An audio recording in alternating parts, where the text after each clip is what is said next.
تیسری حدیث بھی صحیح مسلم میں ہے، حضرت بلال حبشی رضی اللہ تعالیٰ عنہ کے فضائل کے چیپٹر میں، اور یہ حدیث میں حیران ہوں، یہ میں نے نہ آج تک کہیں پڑھی تھی، حالانکہ یہ صحیح مسلم میں ہے، نہ آج تک سنی تھی۔ یہ بھی اللہ تعالیٰ نے یہ تحفہ عطا فرمایا، یہ ایکسپلور ہوئی اس لیکچر کو تلاش کرتے ہوئے۔ اس سے پہلے یہ لیکچر بھی میں نے کئی سالوں میں تیار کیا ہے، میں آہستہ آہستہ نوٹس بناتا رہتا تھا۔ صحیح مسلم میں انٹرنیشنل نمبر کے مطابق 6412، فتح مکہ کے موقع پر جب ابو سفیان نے اسلام قبول کر لیا، کیونکہ سورۃ التوبہ کے اندر آیا کہ 4 مہینے کا ٹائم ہے، یا تو اسلام قبول کرو یا جزیرہ نما عرب چھوڑ کر یہاں سے چلے جاؤ، ورنہ قتل کیے جاؤ گے، عذاب استیصال آئے گا تم پر اللہ کی طرف سے۔ تو اس وقت ابو سفیان نے بھی کلمہ پڑھ لیا۔ اب ابو سفیان صحابہ کرام کے جمگٹے سے گزر رہا تھا، اور صحابی کوئی عام صحابہ نہیں تھے، حضرت سلمان فارسی، حضرت صہیب رومی اور حضرت بلال حبشی رضی اللہ عنہم اجمعین، ٹاپ کے صحابہ، یہ سابقون الاولون۔ ان صحابہ کو تو خیر اہل تشیع بھی مانتے ہیں، یہ موجود تھے۔ تو ابو سفیان کلمہ پڑھنے کے بعد جب وہاں سے گزرا، ان کو بھی پتا تھا یہ مسلمان ہو چکا ہے، تو حضرت بلال نے کہا کہ اللہ کی قسم، اللہ کی تلواروں نے دشمن خدا سے ابھی تک حق قبول نہیں کیا۔ یعنی ہماری کبھی خواہش نہیں تھی کہ تو کلمہ پڑھتا، پوری زندگی تو حضور کا مخالف رہا، آج تو کلمہ پڑھ کے بچ گیا۔ ہماری تلواریں آج بھی پیاسی ہیں کہ تیری گردن اتاری جائے، لیکن کلمے کا احترام کر رہے ہیں تیرے کا۔ اب حضرت ابو بکر صدیق بھی وہاں موجود تھے، وہ بھی سابقون الاولون میں سے۔ تو حضرت ابو بکر صدیق نے حضرت بلال کو ڈانٹا اور کہا کہ تو نے ابو سفیان کے بارے میں ایسی بات کیوں کی؟ وہ نیو مسلم ہے اور مکے کا سردار ہے، اس کا دل دکھ جائے گا۔ ہم بھی ہوتے تو شاید یہی مشورہ دیتے۔ ڈانٹ کے حضور صلی اللہ علیہ وسلم کی خدمت میں حاضر ہوئے اور پورا واقعہ سنایا، یا رسول اللہ صلی اللہ علیہ وسلم، اس طرح بلال نے بات کی تھی تو میں نے ان کو ڈانٹا۔ انہوں نے آ کے اپنی ایفیشنسی شو کی کہ میں نے اس کو ڈانٹا کہ دیکھو نیا نیا مسلمان ہوا ہے۔ آپ حیران ہوں گے، حضور صلی اللہ علیہ وسلم نے حضرت ابو بکر کو ڈانٹا، فرمایا ابو بکر جا کے معافی مانگ، تو نے بلال کا دل دکھا دیا۔ اس سے آپ اندازہ کریں حضور کو بھی یہ بات پتا تھی کہ یہ لوگ ڈر کے کلمہ پڑھنے والے لوگ ہیں، کبھی بھی یہ بلال حبشی اور سلمان فارسی اور صہیب رومی اور ابو بکر الصدیق اور عمر فاروق اور عثمان غنی اور علی المرتضیٰ کے برابر نہیں ہو سکتے۔ حضرت ابو بکر واپس آئے، آ کے ان صحابہ سے معافی مانگی کہ تمہارا دل میں نے دکھایا۔ حالانکہ دل تو دکھا تھا ابو سفیان کا، لیکن حضور صلی اللہ علیہ وسلم کو یہ بات پتا تھی کہ اصل تو میرے جانثار یہ لوگ ہیں۔ ان الحمد للہ نحمدہ ونصلی ونسلم علی رسولہ الکریم الامین، اما بعد۔ مرزا صاحب نے صحیح مسلم کی حدیث 6412 اس کا انٹرنیشنل نمبر بتا کر اس میں بہت سارے غلط بیانیاں کی ہیں اور جھوٹ بولے ہیں۔ میں ان کی جھوٹوں کی اور غلط بیانیوں کی نشاندہی کرنے سے پہلے حدیث کو لفظ بلفظ پڑھ کے سناتا ہوں۔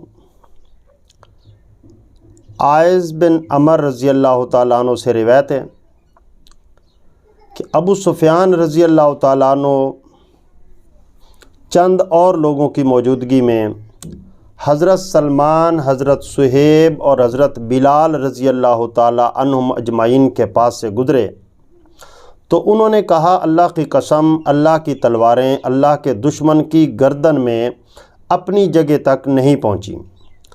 کہا اس پر ابو بکر صدیق رضی اللہ تعالیٰ عنہ نے فرمایا تم لوگ قریش کے شیخ اور سردار کے متعلق یہ کہتے ہو۔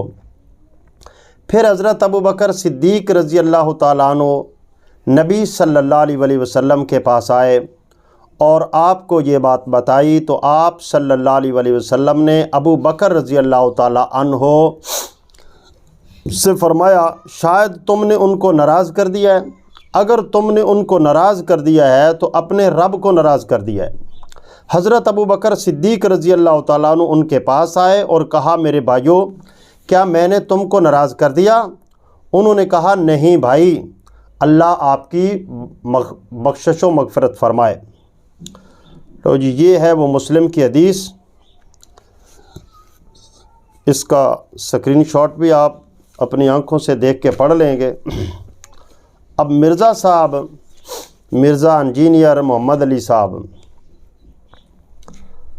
اس حدیث کو پڑھتے ہوئے اور اس حدیث کو بیان کرتے ہوئے کتنی غلط بیانیاں کرتے ہیں اور کیا کچھ کہتے ہیں۔ پہلی بات تو یہ ہے کہ وہ کہتے ہیں کہ یہ سلمان فارسی رضی اللہ تعالیٰ عنہ اور صہیب رومی رضی اللہ تعالیٰ عنہ اور سیدنا بلال رضی اللہ تعالیٰ عنہ یہ وہ صحابہ ہیں کہ ان کو تو خیر اہل تشیع بھی مانتے ہیں۔ تو سب سے پہلی بات یہ کہ آپ جناب مانتے ہیں یا نہیں مانتے، اور آپ کھل کر کیوں نہیں کہتے کہ میں شیعہ ہوں؟ جھوٹ کیوں بولتے ہیں، تقیہ کیوں کرتے ہیں؟ جناب پاکستان میں شیعہ ہونا کوئی قانونی جرم تو نہیں ہے، آپ اعلان کریں کہ میں شیعہ ہوں۔ مرزا اگر شیعہ نہیں ہے تو پھر صحابہ کرام علیہم الرضوان پر جھوٹ کیوں بولتا ہے اور صحابہ کرام کی توہین کیوں کرتا ہے، اور وہ بھی بخاری و مسلم پر جھوٹ بول کر صحابہ کرام کی اہانت کرتا ہے۔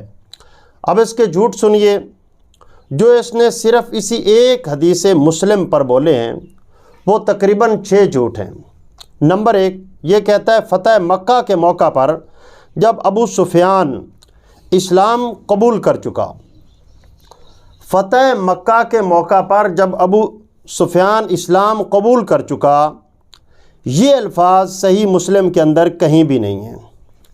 اسی طرح یہ کہتا ہے ابو سفیان کلمہ پڑھ کر وہاں سے گزرا، ان کو بھی پتہ تھا کہ یہ مسلمان ہو چکا ہے، یعنی صحابہ کرام کو بھی پتہ تھا کہ یہ مسلمان ہو چکا ہے۔ یہ پوری کی پوری عبارت صحیح مسلم کے اندر کہیں بھی نہیں ہے۔ ابو سفیان کلمہ پڑھ کر وہاں سے گزرا، ان کو بھی پتہ تھا کہ یہ مسلمان ہو چکا ہے، یہ جھوٹ ہے، یہ صحیح مسلم کے اندر الفاظ نہیں ہیں۔ اسی طرح تیسرے نمبر پہ کہتا ہے ابو بکر صدیق رضی اللہ تعالیٰ عنہ نے بلال کو ڈانٹا کہ وہ یعنی ابو سفیان نیو مسلم ہے، جبکہ سیدنا ابو بکر صدیق رضی اللہ تعالیٰ عنہ کے ڈانٹنے کا کوئی ذکر صحیح مسلم کے اندر نہیں ہے۔ اسی طرح نمبر 4 کہتا ہے کہ ابو بکر صدیق رضی اللہ تعالیٰ عنہ جب رسول اللہ صلی اللہ علیہ وسلم کے پاس گئے تو ابو بکر کو اللہ کے رسول صلی اللہ علیہ وسلم نے ڈانٹا، حالانکہ یہ بات بھی صحیح مسلم کے اندر نہیں ہے کہ رسول اللہ صلی اللہ علیہ وسلم نے ابو بکر کو ڈانٹا۔ اسی طرح صحابہ کے بارے میں 5ویں نمبر پر صحابہ کے بارے میں کہتا ہے کہ ہماری یہ خواہش تھی کہ تو کلمہ نہ پڑھتا، یعنی ابو سفیان کے بارے سیدنا بلال رضی اللہ تعالیٰ عنہ کا قول بیان کرتا ہے یا سیدنا بلال رضی اللہ عنہ کی خواہش بیان کرتا ہے کہ ہماری یہ خواہش کبھی نہ تھی کہ تو کلمہ پڑھتا، ہماری تلواریں آج بھی پیاسی ہیں کہ تیری گردن اتاری جائے۔ جبکہ یہ الفاظ بھی نہ مسلم میں ہیں، نہ کسی اور حدیث کی کتاب میں ہیں، نہ سیدنا بلال رضی اللہ تعالیٰ عنہ نے ایسے کوئی الفاظ بولے ہیں۔ اور اسی طرح نبی علیہ الصلاۃ والسلام کے بارے میں کہتا ہے کہ آپ حیران ہوں گے کہ حضور صلی اللہ علیہ وسلم نے ابو بکر کو ڈانٹا اور حضور کو بھی یہ بات پتہ تھی کہ انہوں نے ڈر کر کلمہ پڑھا ہے، یعنی ابو سفیان اور فتح مکہ کے بعد مسلمان ہونے والے صحابہ کے بارے میں کہتے ہیں۔ تو یہ بات بھی صحیح مسلم کے اندر نہ اس حدیث کی کتاب کے اندر موجود ہے اور نہ ہی کسی محدث عالم اور شارع نے یہ بات بیان کی ہے۔ تو یہ 6 جھوٹ ہیں جو مرزا صاحب نے ایک حدیث پر بولے ہیں۔ تو حقیقت کیا ہے؟ حقیقت یہ ہے کہ یہ واقعہ جو اس نے صحیح مسلم سے سنایا ہے یہ فتح مکہ کا نہیں، فتح مکہ کے بعد کا نہیں، اور سیدنا ابو سفیان رضی اللہ تعالیٰ عنہ کے مسلمان ہونے کا نہیں، اور ان کے کلمہ پڑھ لینے کے بعد کا نہیں ہے، بلکہ یہ واقعہ ہے صلح حدیبیہ کا، جبکہ ابھی تک ابو سفیان رضی اللہ تعالیٰ عنہ مسلمان ہی نہیں ہوئے تھے۔ یہ واقعہ فتح مکہ کا نہیں ہے۔ اس پر مرزا جی اور مرزا جی کے مقلدین کوئی بھی دلیل پیش نہیں کر سکتے۔ تو میں اپنی دلیل شارح مسلم امام مسلم سے پیش کرتا ہوں، امام مسلم کی صحیح مسلم کی شرح مسلم سے، جو کہ امام نووی رحمۃ اللہ علیہ کی ہے۔ چونکہ حدیث فن ہے محدثین کا، تو یہ محدثین سے سیکھا جائے گا، محدثین سے پوچھا جائے گا کہ محدثین اس حدیث کے بارے میں کیا کہتے ہیں۔ تو اسی حدیث پر، اس واقعے پر امام نووی رحمۃ اللہ علیہ لکھتے ہیں وَهَذَا الْإِتْيَانُ لِأَبِي سُفْيَانَ كَانَ وَهُوَ كَافِرٌ، اس وقت تو سیدنا ابو سفیان رضی اللہ تعالیٰ عنہ کافر تھے، فِي الْهُدْنَةِ بَعْدَ صُلْحِ الْحُدَیبیہ۔ تو میرے بھائیو یہ ہے واقعہ جو صحیح مسلم سے ثابت ہوتا ہے اور امام نووی رحمۃ اللہ علیہ نے جس کی وضاحت کر رکھی ہے۔ تو مرزا صاحب نے شاید جان بوجھ کر نبی علیہ الصلوۃ والسلام پر یہ جھوٹ بولا ہے، یہ اس طرح صحابہ کرام کے تعصب کے بارے میں مرزا صاحب کو شیعوں نے پڑھا دیا ہے۔ بہرحال یہ کسی محدث کی اور سنی امام کی تو یہ صراحت اور وضاحت نہیں ہے، نہ محدثین میں سے کسی محدث نے اس کی ایسی کوئی وضاحت اور صراحت کی ہے۔ تو نبی کریم صلی اللہ علیہ وسلم پر جھوٹ بولنا اور رسول اللہ صلی اللہ علیہ وسلم کے متعلق غلط بیانی کرنا، یہ تو میرے بھائیوں بہت بڑا جرم ہے۔ یہ صحیح بخاری کے اندر ہے، رسول اللہ صلی اللہ علیہ وسلم کا فرمان ہے، یہ صحیح بخاری انٹرنیشنل نمبر 1291 ہے۔ رسول اللہ صلی اللہ علیہ وسلم فرماتے تھے کہ میرے متعلق کوئی جھوٹ بات کہنا عام لوگوں سے متعلق جھوٹ بولنے کی طرح نہیں ہے۔ جو شخص بھی جان بوجھ کر میرے اوپر جھوٹ بولے وہ اپنا ٹھکانہ جہنم میں بنا لے۔ اور میں نے نبی کریم صلی اللہ علیہ وسلم سے یہ بھی سنا ہے کہ کسی میت پر اگر نوح اور ماتم کیا جائے تو اس نوح کی وجہ سے بھی اس پر عذاب ہوتا ہے۔ تو نبی علیہ الصلوۃ والسلام پر جو بندہ جھوٹ بولتا ہے، رسول اللہ صلی اللہ علیہ وسلم نے فرمایا کہ وہ اپنا ٹھکانہ جہنم میں بنا لے۔ ایک بات تو یہ ہے۔ دوسری بات یہ ہے کہ اس نے نبی علیہ الصلوۃ والسلام کے بارے یہ جو بات بیان کر دی ہے کہ آپ صلی اللہ علیہ وسلم کو بھی یہ بات معلوم تھی کہ ان لوگوں نے ڈر کر کلمہ پڑھا ہے۔ تو یہ کہنا کیا چاہتے ہیں کہ رسول اللہ صلی اللہ علیہ وسلم کے دل میں اصل میں بات یہ تھی کہ آپ صلی اللہ علیہ وسلم فتح مکہ کے بعد مسلمان ہونے والے صحابہ کے بارے یہ خیال رکھتے تھے کہ انہوں نے ڈر کر کلمہ پڑھا ہے اور یہ مخلص مسلمان نہیں ہے۔ تو بھائی کسی کے دل کے بارے فیصلہ کرنا کہ اس کے دل میں یہ بات تھی، اس کے دل میں یہ خواہش تھی، تو یہ کون کر سکتا ہے؟ دلوں کا راز تو اللہ کے سوا کوئی نہیں جانتا۔ اور اس پر یہ صحیح مسلم کی بڑی معروف حدیث ہے جو اسامہ بن زید رضی اللہ تعالیٰ عنہ سے ہے کہ انہوں نے ایک کافر کو قتل کر دیا تھا جبکہ اس کافر نے کلمہ پڑھ لیا تھا قتل ہونے سے پہلے۔